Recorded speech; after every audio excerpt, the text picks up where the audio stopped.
It's something to listen to while you're cooking. Or while you're avoiding your family and hiding in the garage. You're saying this is what the podcast should be all of the time? A place for people to escape to? Yeah. Away from their families? Exactly. Well, I think that just brings us back to Rabbit Troop Sucks. Hey, thanks for escaping your family, and maybe you're listening to this episode on an aeroplane coming into your hometown for Thanksgiving break, because this is the week before it, before the big T-Day, Mike. Big T-Day. Yeah. We did it. The big T-Day is looming in the air, and that's going to be next week. And as always, we are Rabbit Troop Sucks, a podcast about obscure, forgotten about, and often overlooked films, talking about the big T-Day. I am, as always, Paul. Next to me is Mike. Yo. And we're here with Lamar. Hello. It's just the trio. This is like an old school app. Wow. It is. I mean, Jeremy told us things to say. Do you want me to read what he said? Sure. Hey, where the hell is everybody? What's Jeremy up to? Colin's helping a friend move. Okay. You're a good friend, Colin. Yeah. Jeremy's doing other things. I can't wait to hear what this is all about. Lamar, you're on the text message. Yeah, I chose not to read too deep into what he said. Yeah, Jeremy's out tonight getting some stank on his hangdown. Yeah, well. And if any of you know what that means... may God have mercy on his soul. Don't tell us. You need a little holy water and a young priest. And a medium-aged priest. The medium-aged priest just watches. Ooh. Jeremy, good luck with that. Yeah. God damn it.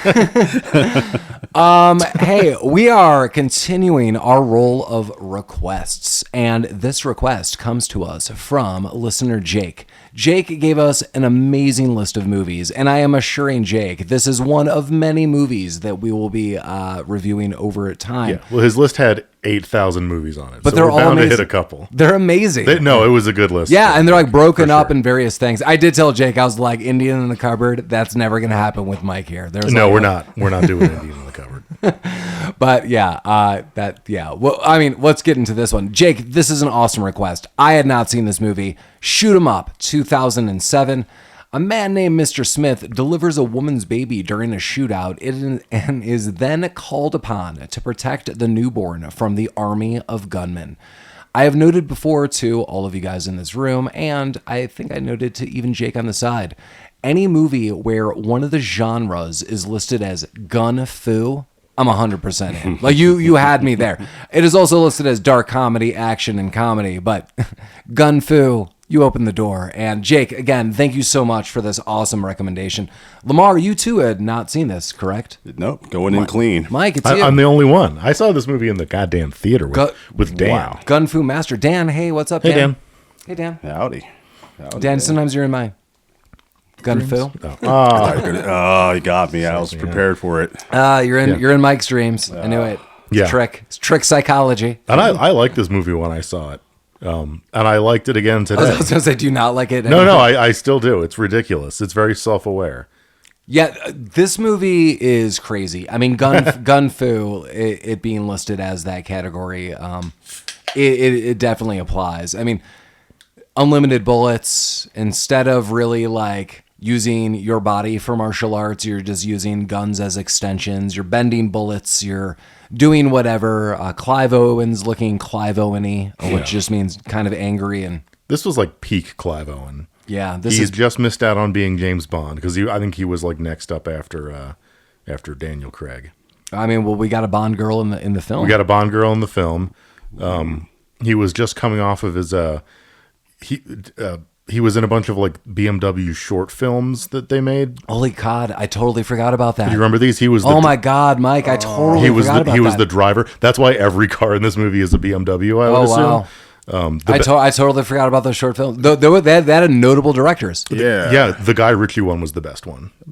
Wow, I remember. Yeah. Oh yeah, Guy Ritchie did do more. Yeah, so he was just kind of coming off of that. Like he was kind of in his prime. I guess I don't know. I like Clive Owen. I think he's kind of a fun actor. It's Poen. Poen? That's Prime Owen. Poen. Poen. Okay. You're in the era of Poen. Oh God. He's unstoppable. It's the epoch Epoch of Owen. You made me do. I don't. What did you do? I cracked another. No, go. Mike just gun food a beer. I did, open. yeah. I shot it open. I'm drinking black tea, and Mike's gun fooing craziness over there. Right, like Homer using the gun for everything. I'm opening bottles with it. Yeah, I mean, the most notable people we have in this film really come down to three. I mean, there's some other people that I recognize, but Clive Owen plays Smith, Monica Bellucci plays Donna, and Paul Giamatti plays Hertz. There's some other notable people. We'll get there, but that's kind of it. The director-writer, check this, Lamar. I really know him from nothing, but in the list, he wrote the story for Teenage Mutant Ninja Turtles: Secret of the Ooze, 1991. Like, out of all that, and honestly, not shocked at all. That is awesome. Wow. Yeah, this guy hasn't done a ton. But he did that. Just like on a side note, like I wrote Ninja Turtles too. But deep down, he probably just really wrote the Vanilla Ice scene. Yeah, I can see that. Yeah. There's a lot of influence from that scene in this movie. Right. So, I mean, I will be pretty open with my review of Shoot 'Em Up all throughout, and I think we're all going to be pretty positive of this. The only thing, and so the director-writer, Michael Davis, sorry for this one. Direction, totally great. Writing, oof. Your dialogue is just, every character's dialogue is so bad. Clive Owen's puns and dialogue are so bad in this movie. I have to think that in some way it's kind of meant to be. Yeah, very intentional. I agree. It just isn't as good as it could be. No, for sure. Like I think he was trying to make it cheesy, but like he wasn't a good enough writer to do it well. I agree. So it's like it's almost there. Right, and it's forgivable. So I don't want anyone listening. No, it's still worth to be like, watching. oh man, this is like bad. It's just the dialogue is minimal, and like everyone should really. And know that is a blessing. Yeah, and that is a blessing. It is a blessing that the dialogue's minimal because it's really, really, really bad. And there's a couple puns at first. You're like, oh, but then like 10 minutes in the film, you're like, oh. So, yeah, but the action's nonstop, and that's what you came for. You didn't come from the dialogue. You came for the action. So thank God for all of that. And there is plenty of it. Plenty. Yeah, I was telling Mike, and I mean Lamar was there, but I know Mike was recently talking about seeing Beetlejuice, but I saw Beetlejuice, and Monica Bellucci, yes, was in it. And I thought she was good. And she, I remembered because my wife had to look it up. I was like, I thought she was dating Tim Burton. And that is true. They are dating. Wow. He kicked out, what's her name? Bellatrix Explosion or whatever the fuck her name is. Helen. Is Wait. Bonham Carter? Yes. Talking about Bellatrix from Harry Potter? Yeah, her. Okay. Did I just decode like your mind? For a second? You did. That was I got good. your That was mind, perfect. man. I like That's that. what I do. I just robbed you. Did you see a hang glider in there? No gun to head. There was a hang glider there. Yeah. I thought she was good in it. Yeah. Oh, Helena Bonham Carter and Tim Burton, I don't think have been dating for a long time. They have kids together. I think it was all like good. They just haven't dated, I think, for a long time. I know nothing of anyone's in Hollywood's dating life or anything like that. It's really not important. You know, I know like John Krasinski and Emily Blunt are married. It's because I'm a big Office fan. Yeah. Seem to be really happy. I know they pull pranks on Jimmy Kimmel. Oh, There you go. that's cute. Yeah. That's all I got. That's all. Like celebrity Hollywood stuff, like I know almost nothing of. Yeah. So I just remember like seeing that. I think it was because of a red carpet event, and I was like, "Oh, they're both like dressed in black," and I was like, "Oh, are they together?" And it was noted. Yeah. That makes sense. They both seem kind of like weird and gothy. Yeah. Yeah. I mean, like so, like whatever's anyone's reaction to this, I was like, I just have like zero. I was like, oh, I don't like, Sure. yeah, like I don't really know. I mean, good for him and also good for her. Yeah. She looks fantastic in Beetlejuice. I mean, she hasn't really aged. I mean, I know it's really kind of shitty to bring up just like, oh, I'm going to talk about like how old this woman is. But I mean, like she really hasn't aged. And I think she's in her 60s. It was the big thing of her age was she was like supposed to be like the oldest woman. And she was Inspector, right? For the Bond movie. Yeah, correct. And I think that was like the oldest Bond girl. She looked fantastic in all these films. She was, again, like I don't want to drag age into it. I had to look it up because like she's like mid 40s in this movie. And I wouldn't. Wow, I wouldn't. That's have guessed crazy. that. Yeah. Wow. Yeah. Like, Yeah, I I mean, would not have guessed that either. I think it's just like, if anyone's going to bring up her age, it's just like, wow, when you find it out, it's almost shocking because you're just like, wow, she just seems kind of yeah. timeless. Well, just I mean, we bring up kind of the opposite, like how shitty people looked in 80s movies. So that, they're like, good on her. Like, this is the opposite of that. Yeah. She's timeless. Yeah, in 80s movies, we always talk about, this is your first rodeo with us. It's like, oh my God, that guy's like, that guy was like 22 in this movie, but he looks like older than my grandfather. Like, what is going on? Like, this 24-year-old is the principal of this school. Like, what's going on? Yeah, we were all smoking heavily back then. Yeah. We were kids. Like, Kids who were smoking heavily. The ones who did grew up to be leathery and old and just worn out on film. It's all wrinkly grandpaps. Yeah. That's the dream. Well, this movie is like a dream. It's like a fantasy dream of, as we noted, gun fu. Mm-hmm. So we get this guy, Smith, or Mr. Smith. He's sitting at a bus stop, sucking on a lollipop. I don't know what he's doing. I think he's eating a carrot. Yeah, he's eating a carrot. He all throughout loves the- them carrots. Yeah, and I think he's drinking like tea or coffee. It's a hot beverage in a disposable cup. And he is not really giving a shit about anything. He's minding his own business. He's not introduced. Yeah. He's just sitting there. It's the middle of the night. It's a grimy street. Yeah. I kind of like how this beginning scene was shot. It's like a little tilted where it's not really straight onto the bus stop. Yeah. It's just like a little, lets you know you're in for some action. I don't know what it is. It's little skewed camera shit like that throughout the whole movie. What city is this meant to be? It doesn't feel big enough to be New York. I don't But it also has a Koreatown. I mean, I didn't really take it to be like a real city. Okay, to be honest it with you. might not. I like it. It's kind of a mystery. Yeah. Yeah, I mean, it is clearly a real city, but like, I just kind of took it as like blank city. Just because like nothing's really named. It's like Smith, Hertz, Donna, city.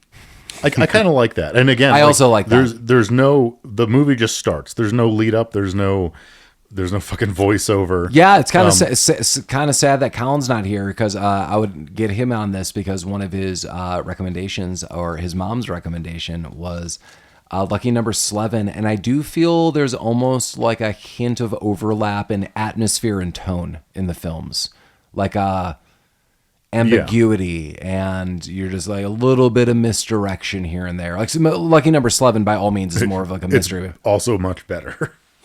That's true. As far as the story goes, it is much better. But as far as an action movie goes, like I had a blast with this movie. Again, I had not seen this movie at all. This movie is insane.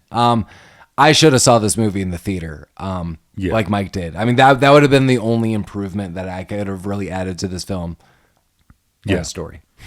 Yeah, and it just starts. Yeah, he's sitting there eating his carrot or whatever, and a pregnant woman runs by, and then some heavy and a Firebird runs after her. Yeah, I love the color play in this film all throughout. So this woman runs through, and she's wearing this like April O'Neil Ninja Turtles yellow like trench coat. I mean, the color of yellow like really pops.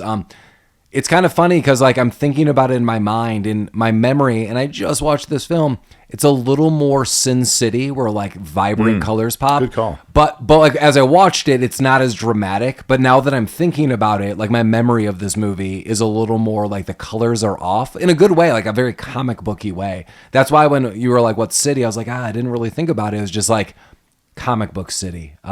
Yeah, it's just city. Like every day in comic book city, shit's happening. Trying to eat a carrot at a bus stop. Yeah, it looks like one of those just like off-color comic panels where everything's just kind of grimy and black and the outstanding colors pop. And you mentioned it earlier, that yellow slicker that this woman's wearing, and later on there's colors that other people wear that makes them stand out. So nice use of colors throughout the whole movie.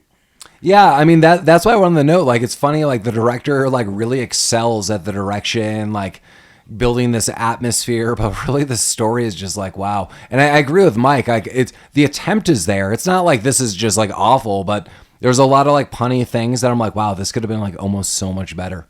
Yeah, he should stick to the directing. He needs someone to punch up the script. Yeah, totally. Like outsource like the script writing and like what's going with that a little bit. And this guy would have had like just gold. Yeah, because the directing is, I mean, it's stupid, but it is genuinely kind of fun. Like, it's directed in a fun way. Yeah. So, yeah, pregnant woman runs by. The goon runs after her. Mr. Smith decides, well, I'll get involved because this seems, not great. Yeah. He's not having it. No, he's not. He intervenes and he does help out. He kills the guy with the carrot. There's a couple carrot deaths. Yeah. In this movie. Is there ever really a note of why? No. Yeah. I'm just thinking about that now. Like, well, I don't want to shoot off, but like later in his hideout, he's growing carrots in his hideout. I wonder if that, I don't know why he's growing them. Right, but like we never, I mean, like, spoiler, we never find out why carrots are I don't think so. I told these gentlemen this should have been an Easter film. If I knew this, if the symbolism is just there. This movie's writing itself, like, for the holidays. If you take a shot with every carrot reference in this movie, I think you got a good game going. Ooh, yeah, that'd be good. Yeah. You'd be drunk heavily. But not like dead drunk. What kind of like creamy Cadbury shot would you want to do for this like Eastery occasion? Oh, God. Like Kahlua and shame? Yeah. Isn't there like a carrot cake shot? It sounds, there might be. Yeah. I don't know what's in that, but yeah. How about this? Kahlua and tequila, and you shake it up over chilled Fireball candies. Okay. We're done. I'd rather be killed with the fucking I was wondering how far you're going to go dash with of that. nutmeg in there. Still going. Okay. Yeah. And then a candy cane that you had left over for Christmas. That's I a just shame. found it in a drawer. Is it one of your fucking pickle candy canes? No, those Okay. are gone. Yeah. But it could have been. Okay. So taster's choice on that. Yeah. You throw that in, little garnish. No, the carrot cake shot is fine. They make those at places. That's a Yeah. real thing. Well, I tried, everybody. Yeah. Preemptively, write us in. What's your favorite Easter shot? Mike will do it on air in a row. You know what? I would. Oh, We'll make them all. Yeah. Line them up. that's going to be a fun day. Yeah. Someone will have to film this. Well, that's so I can remember it. that's the other set of shots, the resurrection shots. Wow. 'Tis the season. Resurrection shot. The nutmegs of the season. They would be the nutmegs of the season. That's a good call. They'd be the town egg. Gross. Super gross, you guys. Smith goes in the alley. Smith goes in the alley. The woman has a gun. She pulls it out and she tries to shoot the guy. I think it only had one bullet in it or something. The carrot happens. And then just out of nowhere, 8,000 other people show up. And it turns into a full-on to-do. Yeah, we got our first gun scene. Yeah, we have a little high-octane mega fight. And immediately, this woman is giving birth. Simultaneously, during this gun scene, which like escalates quickly, Clive Owen, Mr. Smith or Smith, is shooting everybody in a very amazing way. Like He's got good aim. Yeah, like this is where the movie immediately starts paying off. Like again, like the action is just over the top amazingness. It's like so fun to watch. To the Rami out there, alone or together, watch this movie either or. Yeah, you're gonna have fun with this. So Clive Owen is, like simultaneously being like, push. She's like, oh my God, these people are after me. He's like, I know, like, don't worry about it. Bitch. And he's like psychologically breaking it down. He's like, these people might be after you, but I'm having a bad day. So we're just going to deliver this baby. She's like, are you serious? He's like, I'm always serious. And he's shooting everybody and the baby's born. And as Mike got me into this movie, a scene that he told me about is the baby's born and Clive Owen shoots the umbilical cord off. Even the woman's like, are you effing kidding me? As he does this. And he is not. And that baby's free. And she's like, leave me. He's like, nope. And so he takes her and the baby and he just starts running. Now, I noticed something that this movie is very similar to in this one scene. There's a lot of like night rooftop jumpings. And I was like, wow, this is just like The Crow. And my first note is, this is The Crow that Mike wants to watch. Where it's Clive Owen and a bunch of guns and over the topness. And then I thought really quickly, if The Crow was revamped just to be like a gun-fu over the top movie and no dialogue, I think I already fixed the movie for Mike. Like gothy or whatever. If it was just like this dude's ripping off heads and like shooting bullets off walls into eyes, Mike would have been like, oh, hell yeah. That would have helped. Yeah. Yeah, you're altering the Crow way too much for that. You might as well just watch this movie. I said for Mike. Oh, yeah. In order for the Crow to be good, it has to not be the Crow. Someone AI Brandon Lee the Crow over Clive Owen as like a body mapping and just like redo this movie, send it to Mike for Halloween. So Brandon Lee's just like eating a carrot. Yes. Okay. He's on the rooftop eating a carrot and crying in the rain. If you could change that to like bird feed, that'd be like super solid for all those. Like a corn husk. It's like chomping off like a he's eating kernel corn at a on the time. cob. Yeah. Okay. Yeah. So change the carrots to a corn husk and So you Clive want this Owen. guy full on cobbing. Yeah. Okay. For Halloween, 'tis the season. Mike would love it. This would be like the best Halloween treat. It would, so you want him eating like candy corn, like a bowl of candy corn up there. Yeah, that'd be great. That's disgusting. Yeah, Fantastic. it is. We fixed it. Perfect. I would watch that. Has anyone seen the new Crow? I mean, in this room now. No. I mean, in the world, has anyone? Probably not. Probably not. Yeah, probably not. Yeah, that's for the best. Looks terrible. Yeah. Yeah, so that everything that you said happens. Rooftop jumping. Yeah. They do like the rooftop sign after he shoots it out. I mean, Yeah. during this first fight scene or this gun scene, I mean, guys, this movie had me. You are playing Nirvana's Breed as he is just shooting the hell off at everyone. Can we talk about the soundtrack? I feel like the soundtrack in this movie is fucking badass. Dude, you have Nirvana, you have Motorhead, you have Iggy Pop. Like this, yeah, hell yeah. This movie is awesome. Yeah, and your opening badass song is like a real up-tempo Nirvana song. Like which I'm kind of gushing because oftentimes Nirvana is not in many soundtracks. I think it's like limited. And the biggest one is Something in the Way they used for Batman. So like the slowest Nirvana song ever is Yeah, they used. always use Nirvana in soundtracks to like be for sad times. Right, and this is more like I'm just like kicking ass. I'm like, Yeah. all right, let's talk about this. Yeah, I was super happy to hear it. But yeah, later you get like Motorhead, Iggy Pop towards the end. Yes, the soundtrack's awesome. Fucking Kickstart My Heart, whoever does that. Yeah, yeah, this is great. Yeah, the soundtrack is pretty badass. Yeah, well, in the kerfuffle, the woman does get shot. Yeah, Clive Owen still has the kid, so that's positive. yeah. The child is being used as like a hot potato. Like he slings it around his back. He's almost playing hacky sack with. Remember Don't Mess with the Zohan. Have you guys watched that?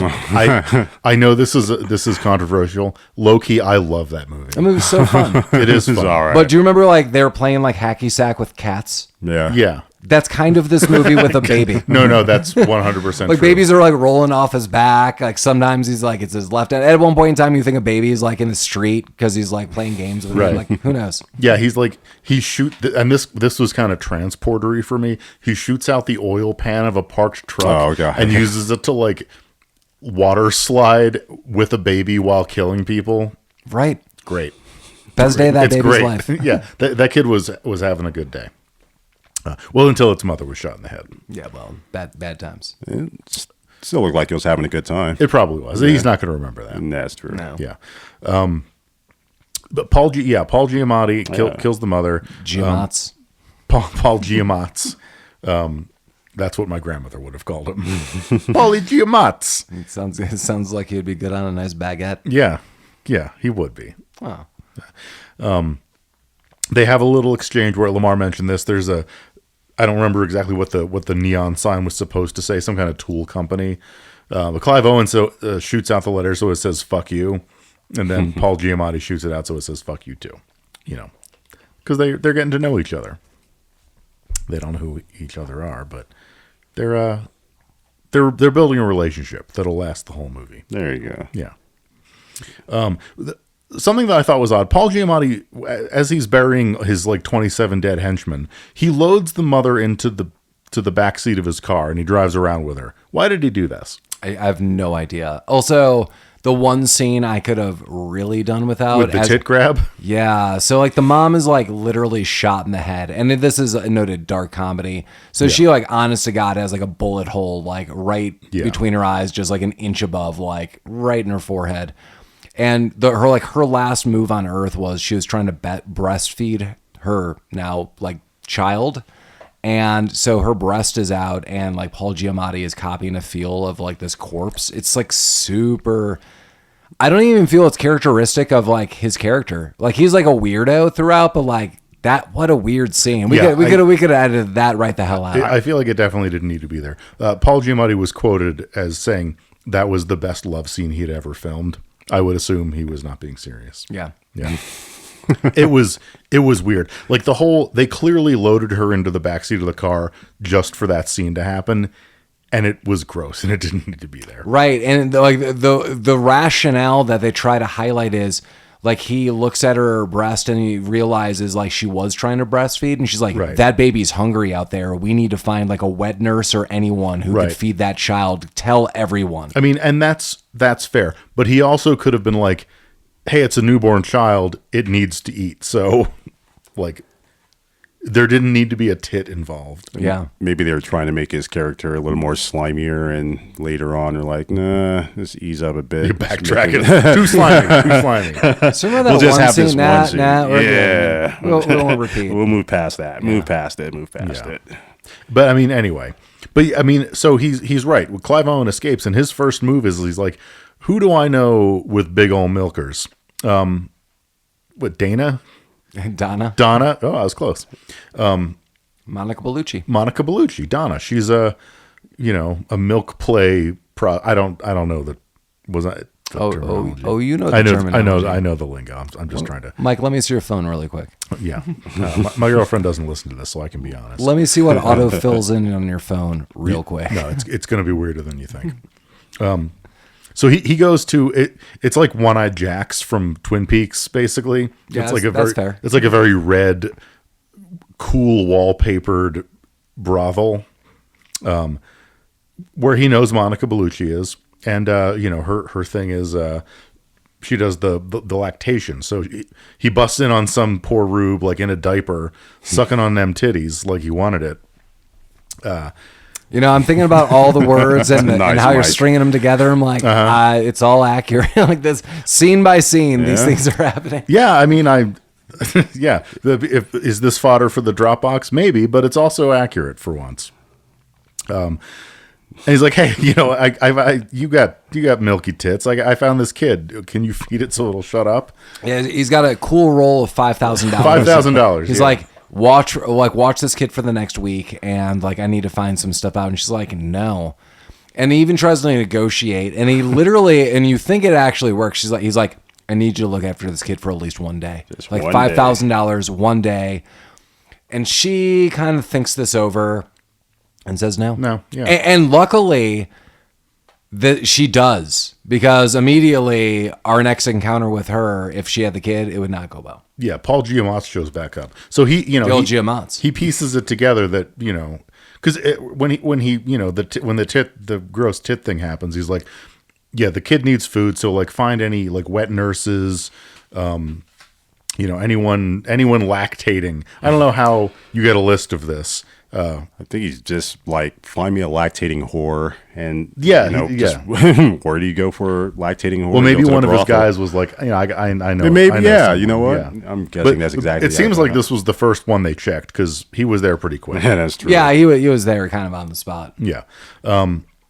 And he tries to get her to talk. She genuinely tells him everything she knows, which isn't a lot. Yeah, this is almost kind of like a bizarre situation because Paul Giamatti is very overbearing in this situation. He's like, he kind of whips out this like huge gun. He's like, so like I need to know some stuff. And she's like, listen, this guy came over. He's been a real jerk. He's like, what's his name? Smith. He's like, oh, is that his real name? I think you're lying. He's visited me a couple times. Right, she's like, I'm a hooker. Like, you think people are giving me their credit cards? He said his name was Smith. He paid in cash. I think he's a jerk. What do you know about him? He's a terrible tipper. Well, he stopped by. He wanted me to look after his kid. I said no. And then Paul Giamatti shoots the gun and burns her on the leg and then like on her thigh with the barrel of the gun. Yeah. Which is super weird. Then Clive Owen shows back up. Well, thank God for that. Because he's not having it. Yeah. He does get back up from that. He does, yeah. Clive Owen to save the day. Yeah. I don't have a note about this. I took pretty sparse notes. But anyway, yeah, like they kind of escape. I think there's some more gun fu. Or no, you just as they're walking down the hallway, you can see like the 87 guys he's killed. Yeah, pretty much. Yeah, on the way. And he shoots Paul Giamatti on the way out. He does shoot Paul Giamatti. Yeah, on the so, way out. and you think like that's it, the end. So No. yeah, no. So basically, we get two scenes happening here. So Clive Owen immediately goes basically to a pawn shop. He's trying to load up on ammunition. I guess they know him there.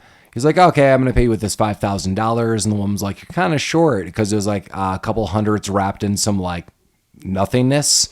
And Monica Bellucci is like, whoa, dude, I thought you had $5,000. Like, you don't even have that. So she goes outside and she goes to earn some side cash. Whoa. Whoa.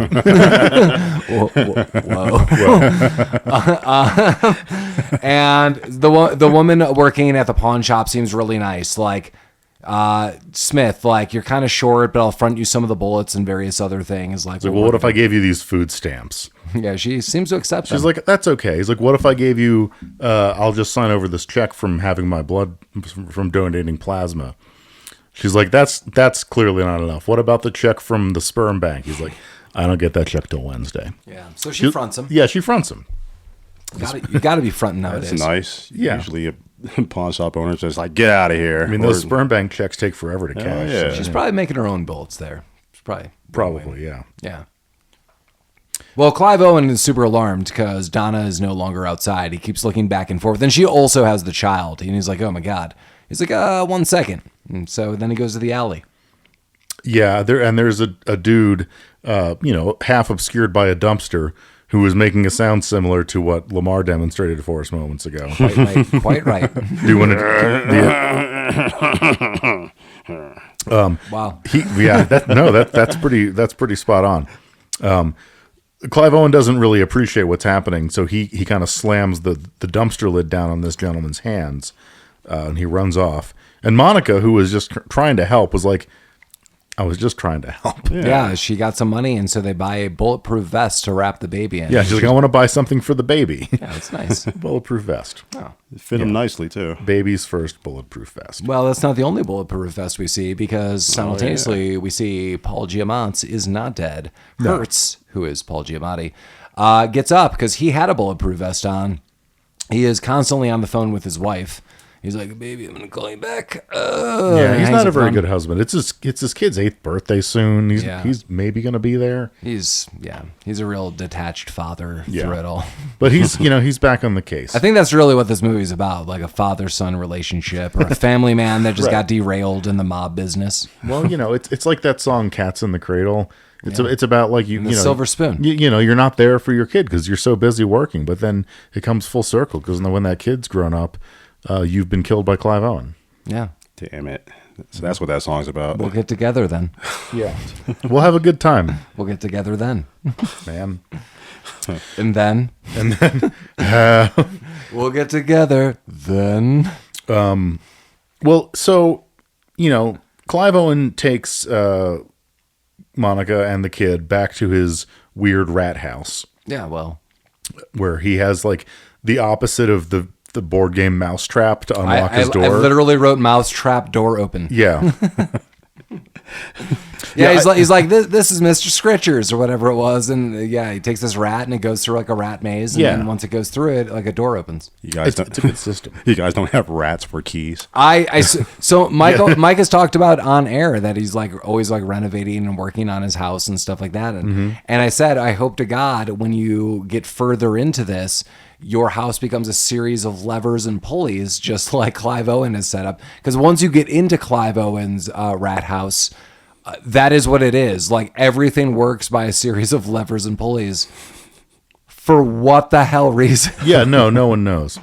Yeah, I mean, like one thing, like I could see almost because it's almost like a loft area. I could see that like in a weird way, you have like a master pulley just because it's like an open space and it like turns on everything. Yeah. Like one. Yeah. That is not what's happening. He has like 25 different pulley systems, and they're all like set with like needle nose pliers. Yeah, like he's got like a vice grip hanging from the ceiling that he uses to turn on like the light above his pool table or whatever. It's very weird. Yeah, it's the coding system of a maniac. Yeah. Yeah, that's that. Yep. Yeah. You know, the other day my girlfriend came home. She's like, I got us one of those fancy Ring camera doorbells. I was like, I hope you save the receipt because I have a rat and some tracks and paths that we're going to use. Perfect. Did you know for Halloween there was like a Ring system where like you would have to keep checking, but like if a ghost popped up, you could like send it in and like win money. Nice. Wait, really? Yeah. It's like a ghost contest. You seriously right now, Clark? Because I was monitoring my camera all fucking night so I could get the jump on trick or treaters. You see any ghosts? No. Oh, man, well. I feel screwed over. You're not a true ghost hunter. Well, through your Ring camera. We'll return it and get that rat system going. Nothing beats good old rat. You know what? That's true. I feel like the rats would have gotten more trick or treaters. Damn it. They would have gotten more attention, I assure you. Yeah. You would have hit the town talk. I would have been the hit of next door. Yeah. Yeah. Local rat man. Oh, if only I was. Oh rat my God. man. And can imagine like if any kid got sick in your neighborhood, like you know who did it. It was Ratman. It was that rat family. Those rats eating all those peanut butter cups. Don't always blame the rat family. Come on. Well, you blame them second. Yeah. You think about it anyway. Damn it. Because when you kill the first family, you need to scapegoat that second family. That's Lamar. true. That's I've seen enough horror films. And then that scapegoated family, they are coming back as ghosts to haunt the town forever. Just like shoot 'em up. Yeah. Well, following in the trend of Paul Giamatti knows exactly where to go next all the time, he shows up at Clive Owen's rat house. You know, I have a question about this. Yeah. So I don't have this in my notes, and sometimes I'm like, there was one moment I actually was like, I have to pause this and take notes because I just cannot take enough notes in the 5 seconds of how much is happening. But it seems like Paul Giamatti bypasses the rat system and just comes on in.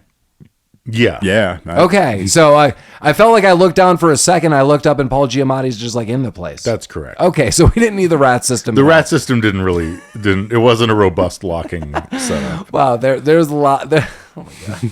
Up until this point, I was always curious how the Hertz character knew all this stuff and why he's acting weird. I guess, like, in this scene, he's driving with his two drivers, and there's an explanation as to his methodology. Apparently, he's a former forensic behavioral consultant for the FBI. Yeah, he basically notes too, like on a side, like he essentially has a sixth sense with people. Not like a supernatural one, but it seems like he's really good at like reading people. And he is. Like that's kind of legitimately known throughout this movie. Like once he says this, like he does take a course of action that he does effectively read people. Up until that point, it just seemed kind of weird, and it threw me off as a villain. I'm like, why is he doing this? You're just super weird to be weird. But as they're doing this exposition in the car about his background, and the driver even, they're explaining it, he looks kind of freaked out. The driver is Death from Supernatural. That I always Rami has noted throughout time, like these actors, they've either been in Law and Order or the X-Files. And Jeremy and Mike and I have noted, because we watched tons of Supernatural, whoa, we saw this guy in Supernatural, we saw this woman on Supernatural, we saw 50 people on Supernatural. And even Rami was like, I think Supernatural is the new X-Files and Law and Order. And I agree. And so the driver is Death in Supernatural. There's so many seasons of Supernatural. I'm sure everybody from Law and Order and Supernatural have been in everything. There are so many seasons of Supernatural. Could have been a Law and Order Supernatural crossover. Exactly. That's what you want. Oh, yeah, that could have been. Olivia Benson and the Winchesters. She's going to arrest him, and they're going to send him back to hell. Story writes itself. Perfect. No, this villain makes sense now. Yeah. Boys, I'm going to need that magical Colt. No problem. I can see it. Well, yeah. So they're inside the Hat? They're inside the house. Yeah, what? I was trying to say rat house, I think, and it came out as hat. There it is. You're just gonna take another sip of this alcohol real quick. Smooth this over. You threw me with that. Yeah, the hat lost you. Okay. Yeah, Paul Giamatti's inside the house. Oh, he also called for like 30 guys for backup. He has a ton of dudes. Everybody. What do you mean, everyone? Everyone. I mean, everyone. It's from another movie that I've seen go. once. Everyone. I've heard about that movie. Everyone, the movie. He ate everyone. What do you mean, everyone? God damn it. I'm sorry. This podcast is derailed. Podcast over. Yeah, he's in the house with his 50 or whatever toughs. And the Ace of Spades starts playing. And Yeah, Motorhead. Motorhead kicks in. Lemmy happens.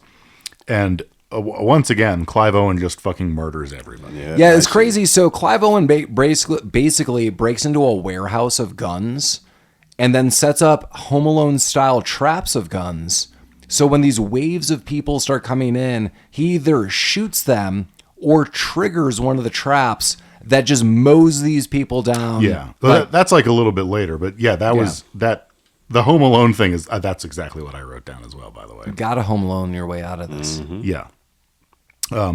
But yeah, I mean, he just takes these guys apart. Yeah, in this shootout scene, he's like flying through windows and he's double fisting the guns, doing a lot of twirls. Yeah. Each gun scene is a little different. You can, I like this movie for that. It's Yeah, like and I know 20 of like them. that's the crazy thing. Like again, like I know I'm like super poo-pooing on the writing of this film. It's just like this movie's so amazingly well done when it comes to the action sequences, and like the action sequences themselves tell a story. Like, and I'm not joking. No, like, you're absolutely right. right. So I'm just like, so much writing went into that, and then you get this dialogue that you're like, what the shit? Like, are you serious? Did you just say that? Like, oh my god. Yeah. It's like the writing, the dialogue is like of a 14-year-old, and the action sequences are of like a action genius. That's pretty fair. That's pretty accurate. Yeah, you're like, what happened? Nobody knows. Yeah. But yeah, so again, once again, he wins. He kills everybody. And over the course of the scene, him and Monica come to the realization that the baby stops crying whenever heavy metal's playing. That's right. And this can only mean one thing. Obviously, this baby was raised in an apartment above a heavy metal bar. That's the only... Oh, right. I also want to make the note of an illusion, like of a broken thread, which is also like part of the bad story. Clive Owen is flipping through the news or like all the TVs, like channel. And so we find out about this like heavy metal love the baby has because of this, because he stops on a heavy metal channel. But when he's flipping through, he's like, I can't believe none of this is on the news. And they try to highlight throughout the movie, like this is a very big conspiracy that's happening. They should have just shut up about this. Yeah, they didn't need to do that. Yeah, because later when we talk about the senator, like there's going to be like a cover up. I'm like, this is like just who gives a fuck about this? It's like it's like needlessly brought up. You gotta shoehorn in some plots here and there, I guess. Well, speaking of shoehorning in plots, they decide that the only heavy metal bar in the proper radius from where he ran into the woman for the first time is the one that they go to. And it turns out that there's a baby farm above it. So, good luck. Yeah, it's like very Mad Max. The first thing I thought was Mad Max in this. Yeah. Well, the bouncer, the bartender, whoever this guy is. This guy's ginormous, by the way. This guy is ginormous. This guy's like 7'5", I swear to God. Yeah. Monica Bellucci takes him down a peg by ripping out his cock ring. Yeah, yeah. And he was still willing to help them afterwards. Oh, he was the owner. Yeah, peg taken. Clive walked in. He's like, "Are you an owner?" He's like, "Who wants to know?" Yes. And that's where Monica got his jewels. Yeah. The family jewels. The family jewels. That's correct. So yeah, there's I don't really remember what happened in the scene. They find like the baby factory, And they piece together that they're using like baby bone marrow to sell to people who need that for disease purposes. Yeah, she definitely highlights Donna. She's like, why this baby? Like, why all these women? Why? But why male models? And they find another woman dead. And like blood, like when they get into this apartment complex that's above the club, the guy's like, I've never like gone here, but I'll let you in. They're like, cool. So that kind of guy is just like gone. And then when they get in, like there's like this bad guy on the phone. He's like, yeah, like this other mother's dead. Like I took care of her, but only one escaped, but everyone else is dead. Don't worry about it. And then they just book it. Where do they book it to? They go back to their hideout for planning. That's right. They go to the hideout for planning and fucking. Yeah. Because they do finally decide to do some fucking. It took a while to get there. There's Well, like the sex turns immediately into a gunfight, by the way. Yeah. Like, we cannot skip. Yeah. We can never skip sex foo gunfight right here. Yeah. Well, Mr. Smith is, he's a gentle lover and he wants to make sure his partner is satisfied. So he's not going to let a couple goons coming in stop him. He's going to make sure he gets the job done. Right. And then one final guy tries to shoot him and he misses and Clive Owen shoots him. And then you get the like real punny lines like, talk about blowing your load. Yeah. And then like as an audience, you're like, Yeah. We all groaned a little bit. Yeah. Like that guy in the alley getting the beach. yeah, like Lamar's version of that guy. We all did that. Correct. Yep. That. Well, their hideout's been compromised.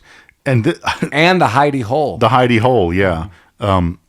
This took me a second to realize what was going on. They go to a museum so that she can hide in a tank. Yeah, so we took a 5-second We break. paused it at a weird time. I literally was like, I'm gonna make some tea and use the restroom. I come back 3 minutes later and I'm writing my notes and I look at both these guys. I go, where are they in this movie? Because I mean, there's like military outfits and there's a tank, but then there's like people walking by. It looks like a fallout shelter. I thought I had a stroke. I didn't know what was happening. No, it was a museum. Yeah, I don't know why they're there. I mean, I understand the sequence of events now, but I was like, did we just skip like 50 minutes of this movie? It felt like it. I just don't know why they're at this museum. Well, because he wanted, he explains it. He's like, this is a Sherman, I don't know tanks.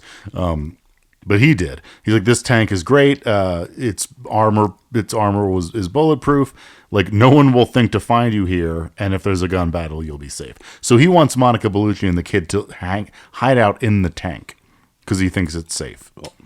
That's like the only option. So No, yeah, that's the only place. listen, guys, when the zombie invasion comes, we've got to get to the museum. Yeah, get to the museum. I think we're gonna be okay at the museum. Yeah.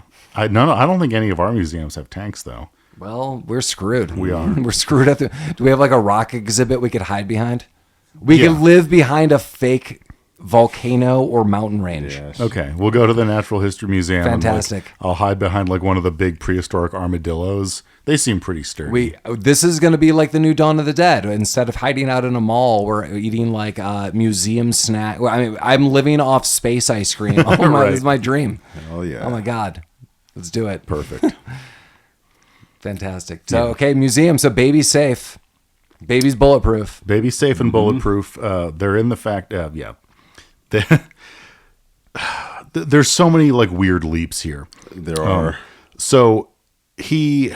Sorry, this is where I skipped. This is where he's now going to the warehouse. This is where he's going to the warehouse. He finds out, he's like, oh my God, this gun company Yeah, is like all these guys have guns from this one gun company. Gumpany. That's yeah. Yeah, the company. The Gumpany. they all have the same Gumpany guns. And because he's an expert on everything, he's like, this gun won't be released for another 3 months. Like he follows the gun drop newsletter, I guess. It's the gun bread trail, yes. Yeah.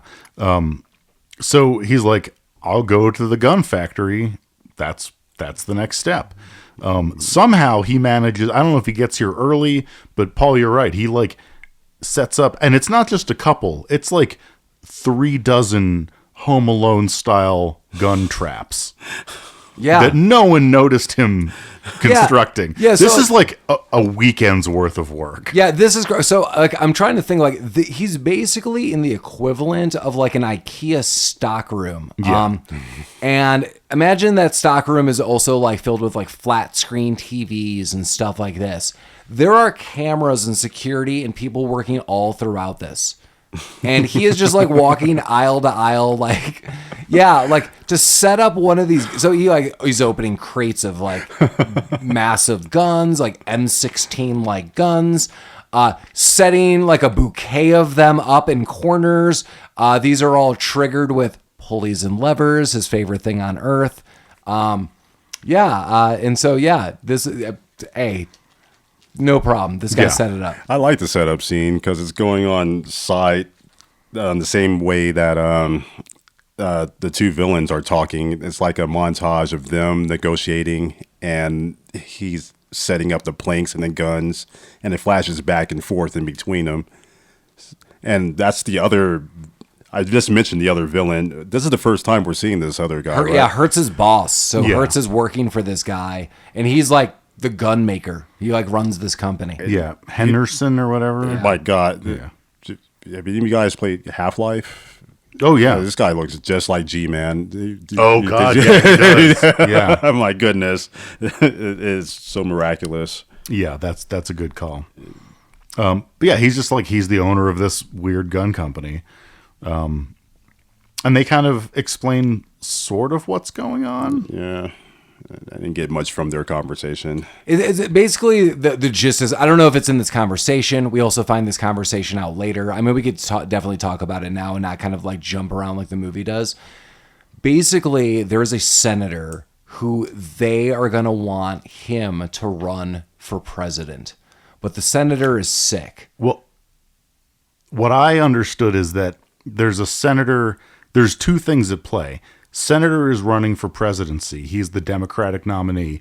He is pro-gun control. And he has a secret facility with the babies because he needs bone marrow because he's dying of something. Yes. The gun cadre, along with Paul Giamatti, is trying to kill all of these babies so that he will die and not become president and enact gun control laws. Yes. Is that correct? Yes. Is that correct as we understand it For now. up until this point? Yes, Okay. yes. That makes So sense. many twists and turns. Well, there's in going to that. be a side deal later, and that's going to be the thing. So yes, but we are kind of jumping around, and I think that is part of this conversation. Yeah. And maybe we had to piecemeal some of it together later, like as audience members. It's like not poorly revealed to us. I just can't remember the order and sequence that was given, but part of it is noted here, and that is yes, what is happening. So it is basically the government versus this mob group, and for now that we're seeing, and there are some problems. And Yeah. they are very aware. I'm sorry, I'll backtrack. The boss and Hertz and these men, they are very aware of Smith's presence. They were like 30 feet in front of him. Oh yeah, they know he's here. They're like, dude, we're going to kill you. And he's like, all right, come on in. And then Smith just starts like taking pop shots and like one by one, like killing off people. They're like, you were trained well, and I don't like that. Yeah, there's kind of a backstory about like Hertz digging into who this guy was. Like, it's not interesting and it doesn't matter. Yeah. And it doesn't impact It's anything. a hinting of a backstory. There's really Yeah. nothing there. I mean, basically, yeah.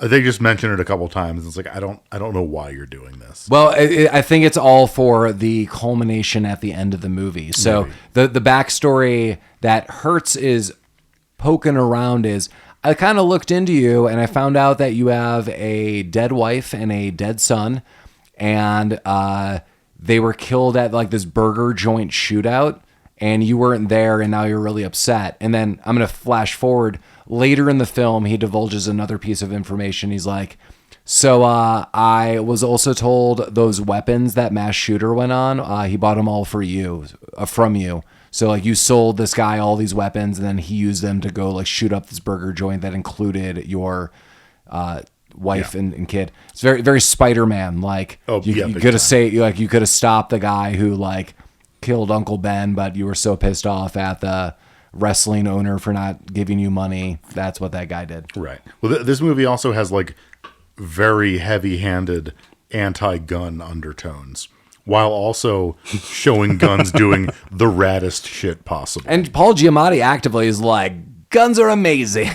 Yeah. Like all throughout the film. Yeah, it's a layered movie. Yeah. Well, the guns are awesome in this scene. 7 layer. So, yeah. It's a lot of Like dip. a dip, yeah. It's a lot of dip. At least 2 or 3 of those layers you don't need. Yeah.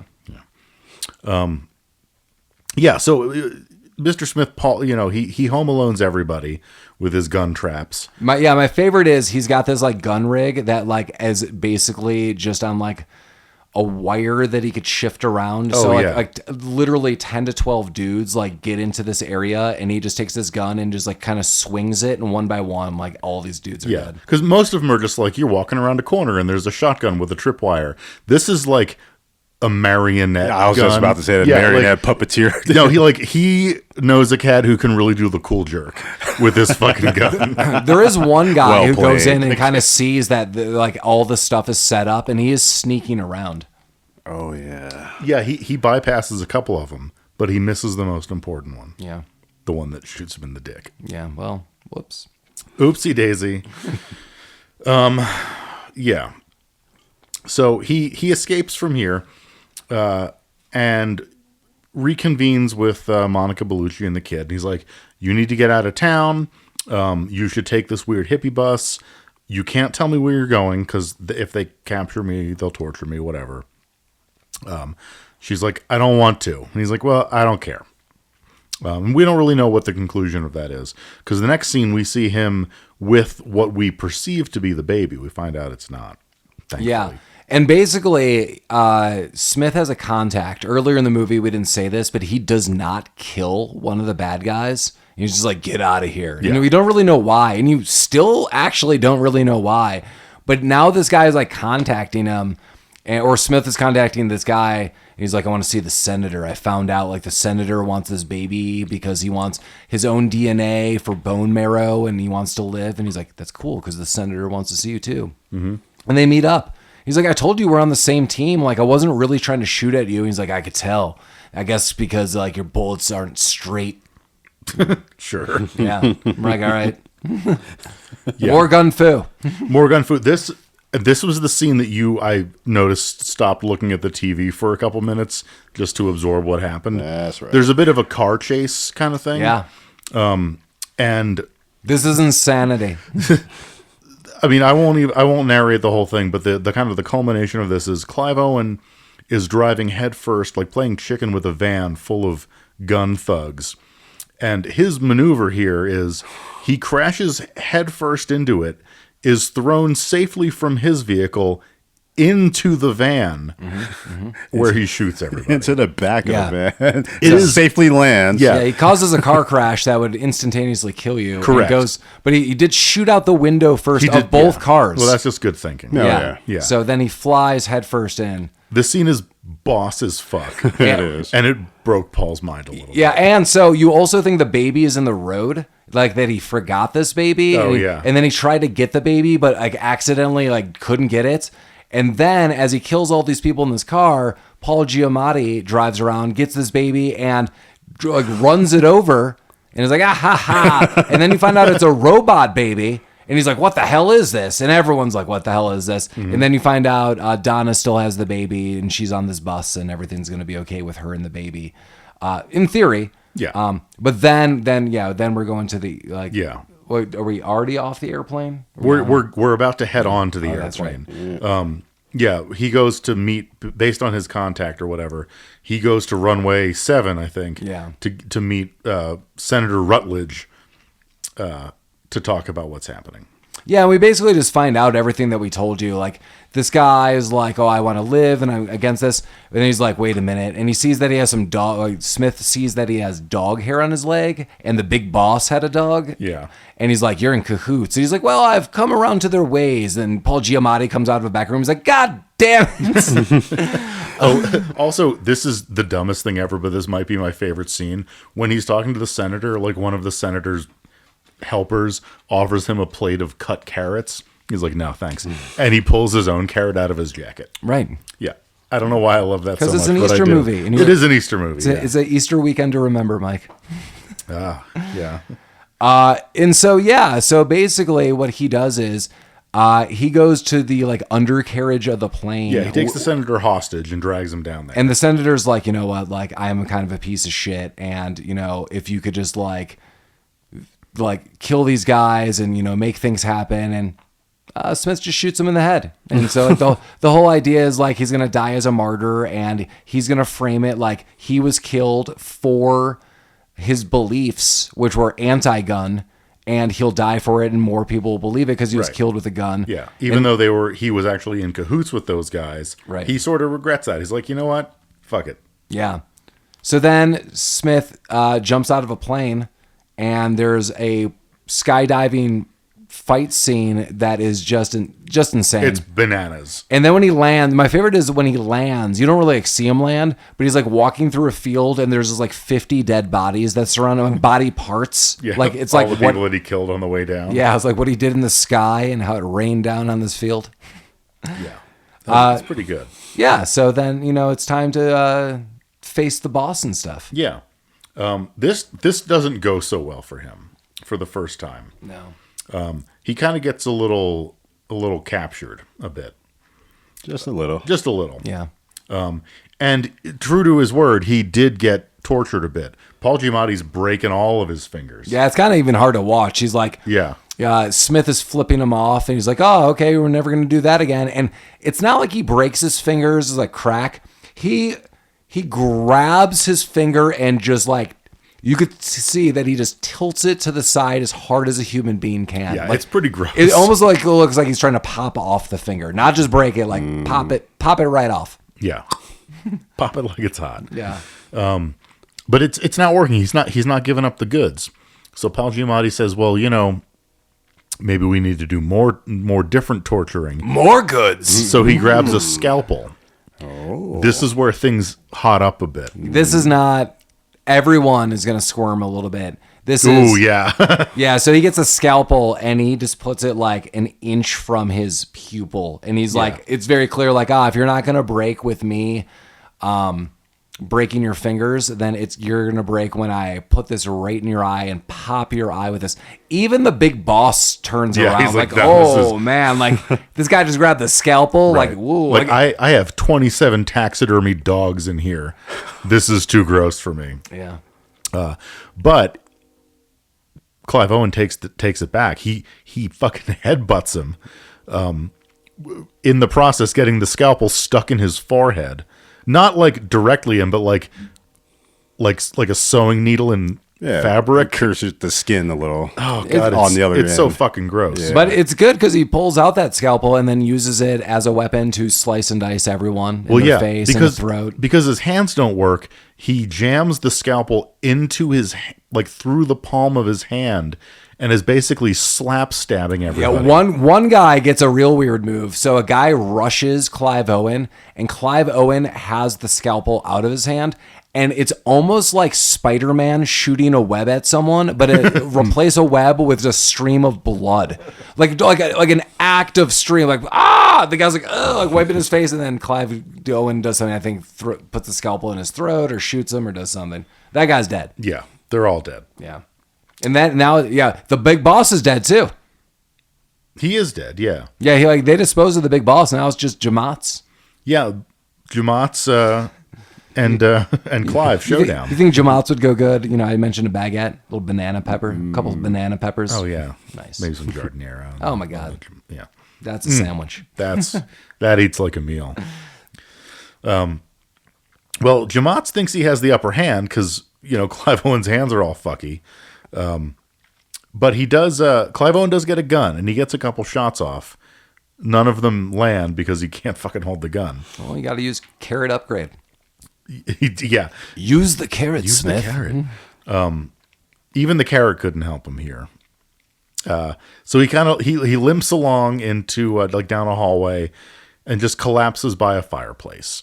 Giamatti sees him and is like, "You're fucked." Yeah, I got you. But guess what? Clive Owen prepared for this, and so when I broke on the plane, this is where Lamar broke. Yeah, so Smith aligns bullets in between each of his fingers, So imagine like you're gripping like 4 whatever bullets or something, and he holds his hand to the fireplace so the bullets launch from his fingers into Paul Giamatti. Yeah. And Lamar died that day. You know, Lamar's never been the same. Mythbusters actually did an episode on this. Really? Yeah. Is that possible? Yeah.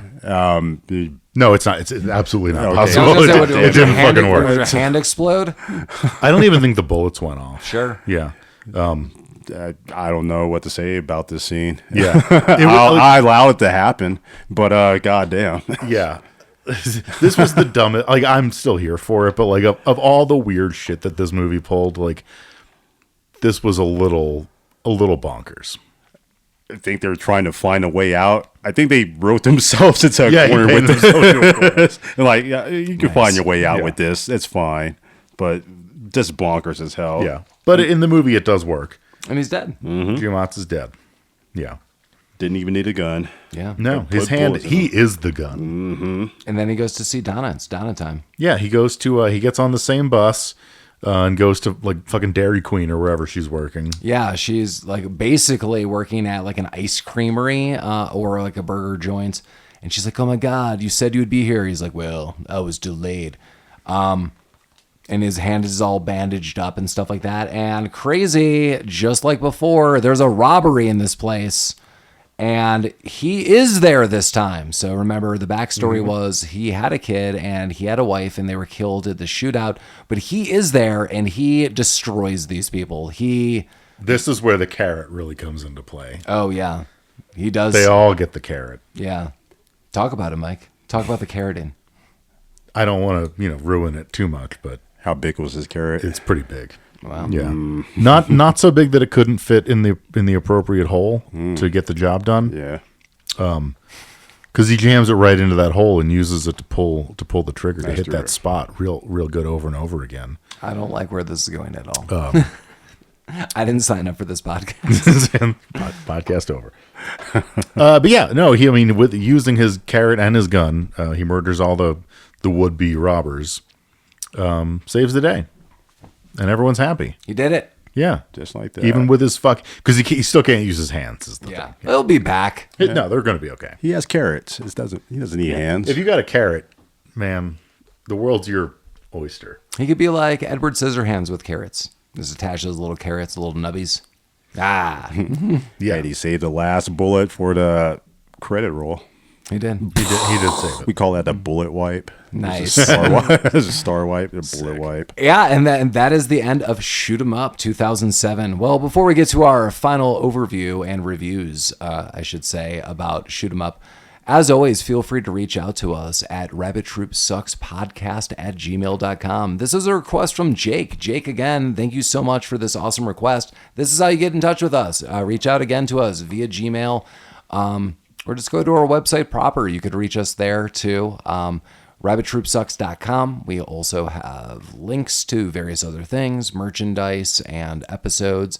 And again, with our email, reach out to us if you have anything you would want to talk to us about movies. Everyone who's reached out, this whole month has been awesome. Like a lot of awesome requests. We've had extra guests on. It's just a lot of fun. We love that everyone just has sentimental value. It all started with Iron Eagle.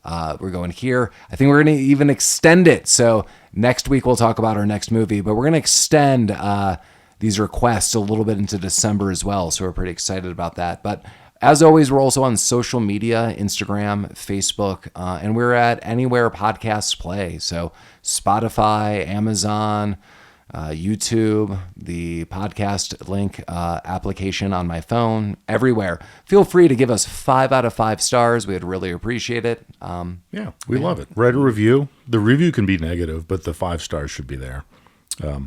And yeah, we don't do any kind of traditional advertising here. So all of your, your recommendations, your referrals, your retweets, like that all expands our reach, and that lets us keep doing this. So we appreciate it. Yeah, it's awesome. Yeah. What did everyone think about Shoot 'Em Up 2007? Since I'm the only person who's seen this, I'm going to go first, and I'll let you fill it in. I love this movie. When I saw it in the theater, this is only the second time I've seen it. I loved it still. It's so over the top. reading through the trivia, like John Woo is referenced as an influence for the director. Oh every God, which way. yeah. That yes. And like that is abundantly clear. Like one of the, I'm going to kind of paraphrase, but it's like this is the movie that John Woo didn't have the balls to make, like because it's he didn't have the carrot. he didn't have the carrot to do this because it's just over the top. It's like a John Woo movie cranked up to a Like a Stallone over the top. It's like a Stallone over the top, yeah. Yeah, like it's super fun. The fight choreography is like not always realistic, but always entertaining. Yeah, the one-liners are bad, but like this movie is just kind of fun start to finish. I have no real complaints about it. This is a movie you should watch. If you like this kind of thing, if you like the gun fu, I do. Yeah. You do gun fu? I do. Yeah. Lamar, what are you thinking? What are you thinking about Shoot 'Em Up? I'm thinking I like this movie. It has issues. And I think we talked about them a little, and those issues aren't much for what this movie is. It's supposed to have fun. It's comedy. It's nonstop, over the top, outrageous comedy that you're not supposed to question too much. With the plot, we talked about how it's not really convoluted. It's kind of it's not that easy to understand, but it's easy enough, and it gives you just enough to piece it all together. This movie focuses on all the action, and I think it does it quite well. Sometimes a little too much. I know what you're saying. You're sitting down for an action movie, and they're giving you so much action, and you're like, oh, this is too much. Why are you complaining about this? But I feel sometimes, especially in the first 20 minutes of this movie, it could have cut back a little. I think it's just a bit too much. But if you're in the mood for a bit too much, this is perfect. But if you're in the mood for an action movie, maybe it's not up your alley. Overall, I enjoyed the movie. There's only 3 characters in it, really. There's more, but the 3 characters, Clive Owen, Giamatti, and Bellucci, they're great. Not much more I can say. Good action. And thank you, Jake, for this recommendation. I'd never seen this movie before. I have no idea why I would never see it. It's 2007. Advertises itself as nonstop action. Where the hell was I? But it skipped me, and now I'm seeing it here in 2024. I know, Mike was in the theater. Yeah. Mike was in the theater. I was 2007. What was I doing back then? I don't know, but I love this movie. Paul? Yeah. Yeah, I had a lot of fun with this movie. I mean, as I noted, my only qualms with the movie is like it's almost as like startling, as I said. Like some of the like dialogue is just so bad. It's just, and the attempt is there, and yes, that is my nitpicky view on this movie. Only because it could have been delivered better. Like I see the potential in what the dialogue could have been, or just dial it back. Because again, the action is amazing, and the action does tell a story. It is so fun. The only thing that I felt didn't hold up, I have not seen this before, as noted, was when he is coming out of the plane. Oof, the graphics, the effects are so rough. Like, yeah. Oof, like that needs some serious updating. And I'm not blaming the director. I mean, this is like 2007, but I feel like it was bad even for the time. It was just like, this is like noticeably bad. Wow. It did not go well, but the intent was there. So this movie is a lot of fun. I mean, again, this is a crazy over the top, as Mike noted, action film. And basically bullets are bending. There's infinite bullets. All this stuff is like nonsensical. But who cares? Like, this is why you came to see this. Clive Owen is definitely cast well. Paul Giamatti is cast well. Monica Bellucci is cast well. Everyone's like super fun. So bravo to everyone. I wish the writing was tightened up a little bit. But like at the end of the day, I wasn't here for this writing. The story is there. Like the A to B to C to D story is there. Just like they needed to tighten up like the real delivery of that dialogue. But yeah, Jake, again, this is an awesome recommendation. Jake, again, gave us this awesome list. We'll absolutely be revisiting part of that list probably into the next year because we're at the end of the year now. And next week, good golly, we're at the very end of November. So As I said, the recommendations were all up until this upcoming week, but I think we have this other recommendation that I want to start with December, because that's going to go into a little bit of Christmassy and presents for us as well. So I think we're going to have fun with it, and we've already got that lineup. So I think there's going to be room for one more recommendation to start in December. But next week, we got Thanksgiving week, and we're coming at you with Pauly Shore's Son-in-Law, 1993. Yeah. I don't know what to say to that. You could say that Brendan Fraser makes a cameo at the beginning, and we got Tiffany Amber Thiessen from Head of the Class, or not Head of the Class, Saved by the Bell. Sure. We got Pauly Shore is noted. We got Lane Smith, who's one of the attorneys in My Cousin Vinny, yeah. also the bad coach in Mighty Ducks. You got a whole crew. I think it's one of Pauly Shore's better movies out of that group of movies that came out. You got the catcher from the Sandlot.